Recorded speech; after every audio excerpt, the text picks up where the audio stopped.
show you the whole setup. So we're gonna pass this through one time, grab the other end, loop it, tighten this just a little bit.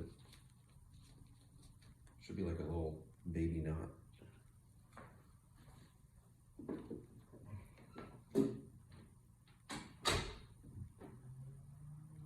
Okay.